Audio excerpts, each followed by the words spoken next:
salah tidak, itu menunjukkan bahwa laporan akan selalu ada di mana kapan juga sesuai dengan budaya itu.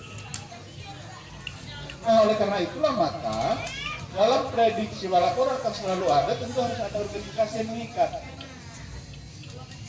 Itu 2014. Kalau nggak salah beberapa tanggal. Lalu terpikir berarti harus ada pengurus pusat, harus ada pengurus provinsi, ada pengurus di kabupaten kota. Ide itu terus berkembang, lalu saking seriusnya kita tentang membentuk organisasi laporan secara nasional, maka 2015 kita menyelenggarakan pelaksanaan. Apa itu pelaksanaan? Silaturahmi laporan secara. Waktu itu kita laksanakan di lapangan olahraga Kampung Pembeli, ya, tahun 2015, ya, dihadiri oleh Pak Wakil Bupati pada saat itu, undang Pak Bupati tapi diwakili Pak Wakil, dan mendukung perlunya silaturahmi nasional laporan. Itu 2015. Di situ semakin menguat tentang pentingnya membuat laporan secara nasional pada saat itu. Ya. Nah, kemudian menguat lagi secara bergerak. Maka tahun 2016 kita menyelenggarakan semacam rakor di Kalimantan Timur. Siapa yang kita undang? AKL di Kabupaten Buton. Kenapa kita undang mereka? Karena induknya itu ada di sana. Jadi kalau bicara tentang laporan itu nggak bisa lepas dari Buton. Makanya saya katakan biarpun Bali itu indah, Jakarta itu indah, segala macam itu indah, tidak seindah Buton tempat kita berada. Mereka kita undang. Setelah kita undang, kita bicarakan terjadilah pembagian tugas, siapa yang menyusun ADART, siapa yang menyusun program kerja, siapa yang menyiapkan dokumentasi organisasi dan sebagainya. Itu tahun 2016. Nah, pekerjaan ini dimatangkan di tahun 2017. Lalu tahun 2018 kita menjadwalkan musyawarah nasional. Ya. Yang kita laksanakan pada tanggal 28 sampai dengan 31 Maret tahun 2018. Sebetulnya mulai 29, tapi ternyata tanggal 28 itu kita menyepakati beberapa poin. Kemudian kenapa menjadi tanggal 31? Karena tanggal 30 malam itu sampai jam 3 subuh baru selesai. Itu pindah waktu, pindah hari. Maka kita sebutlah sampai dengan tanggal 31. Walaupun desainnya adalah 29 sampai 30. Karena realitasnya 28 sampai dengan tanggal 31. Panitianya siapa? Panitianya teman-teman yang ada di Kabupaten Buton, bukan kita. Kita waktu itu hanya sebagai penyusun, sebagai steering komite. Steering komite, ya, kita menyusun dasar konsepnya negara rumah tangga, konsepnya program kerja dan lain-lain. Kita susun pada saat itu. Kemudian itulah yang menjadi pembahasan pada saat itu.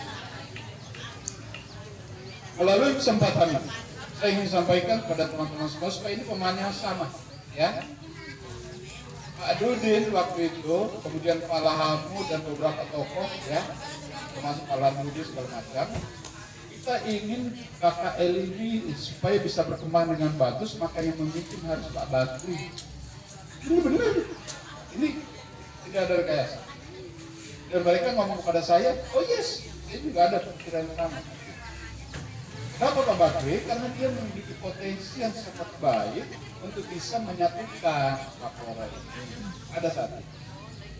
Nah, dalam kerangka mewujudkan gagasan itu, maka berangkatlah mereka ini para tokoh, Pak Lahamu, Pak Asitoro, kemudian Pak Lanudi, kemudian Pak Larianta untuk menghadapi ini.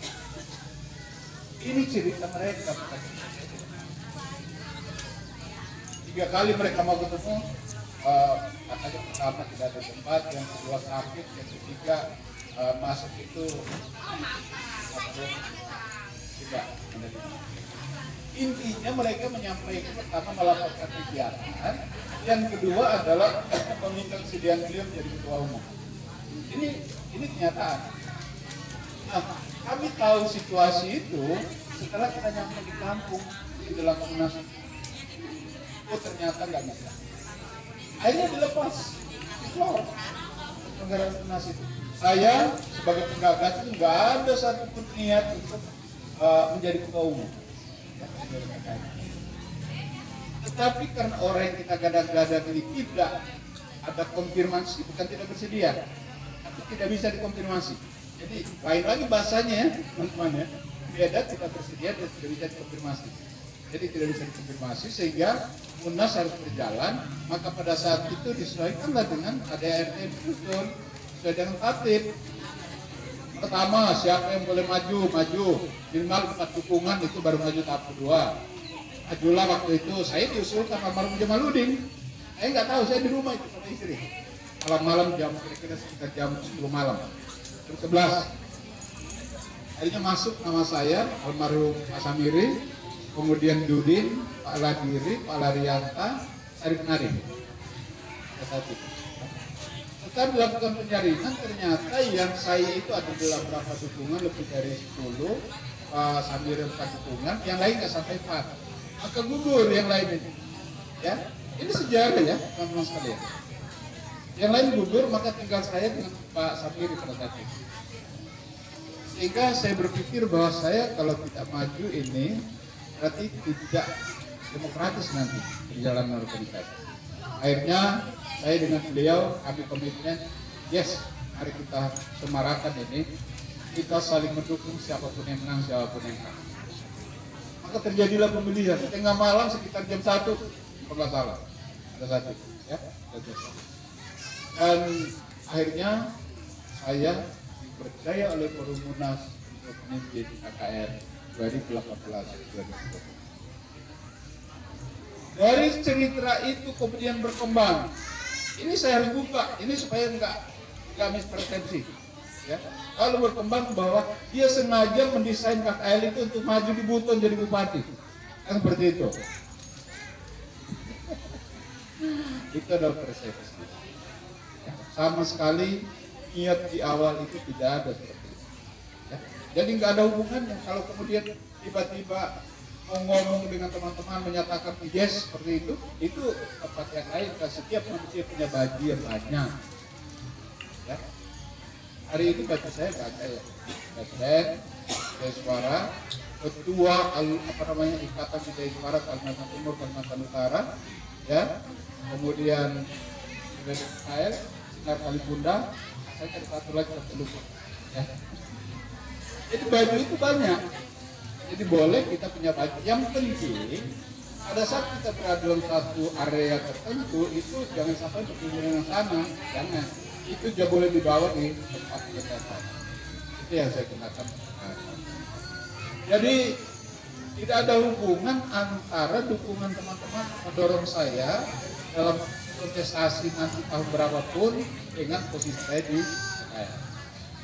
Jadi ini supaya diketahui oleh teman-teman. Kenapa? Karena memang dari awal nggak ada minat. Yang bukan nggak ada minat, tidak niat. Karena memang kita harap itu adalah orang yang bisa bekerja. Tapi alhamdulillah teman-teman sekalian dengan beliau organisasi yang diinisiasi oleh Kali Bunda. Kenapa saya mengambil cerita ini? Karena memang ini diinisiasi oleh Kali Bunda. Kalau Kali Bunda punya inisiasi telah menghadirkan sebuah organisasi secara nasional yang kita sebut sekarang KKL yang kemarin kita baru saja selesai menyalakan katakan. Ya. Dan sebentar lagi Munas tahun 2023 untuk kumpul uang saja sama-sama nanti ke sana ya. Ketua Samarinda, wakil ketua, sekretaris berangkat ya. Berangkat.